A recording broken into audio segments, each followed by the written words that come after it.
The first question, in Australia, the Muslims suffer the same sickness as the Muslims in the Arab world, oppressive and corrupt leadership. Before I even go into this question, I don't believe this hype about everything that's wrong with the Muslims is because of corrupt Muslim leaders. That's not correct. Because the leaders themselves are the leaders of weak, divided, and corrupt people. You see, when the people were the best, they had the best leaders. When the people become the worst, they get the worst leaders. And in most cases, when people point at leaders, they're only jealous because they want to be there, and when they get there, they'll do the same thing. We want better leaders. But I say to you brothers who have this talking, if you become better fathers, you become better neighbors, you become better co-workers, you become better colleagues, you become better people and examples for the Muslims as an individual, change your own behavior, and you'll find that your family will change. Your neighborhood will change.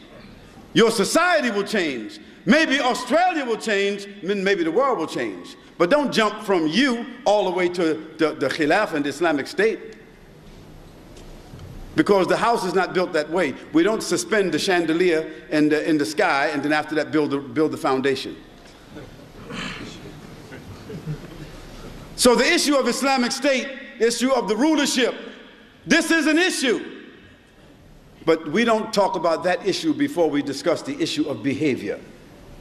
It is the behavior of Muslims themselves that have brought us to this condition. The behavior of you and me. You see, you know this behavior because in the morning for Fajr, how many people do you think will be here? Are there 100 people here praying Fajr? Are there 50? Alhamdulillah. And there are 400,000 Muslims in Sydney? So, brothers and sisters, let's be very clear and fair about this. Let's first blame ourselves. Let's do what the Prophet Yunus alayhi salam did when he was swallowed by the big fish. He said what? La ilaha illa anta subhanaka inni kuntu min al-dhalimin. I'm the one that's to blame. So blame ourselves first, as brothers, as fathers, as individual Muslims. Blame ourselves, reform ourselves, then we will reform our communities and our families, then maybe we'll reform our neighborhoods, maybe we'll reform our societies, and then maybe we will be able to reform the world.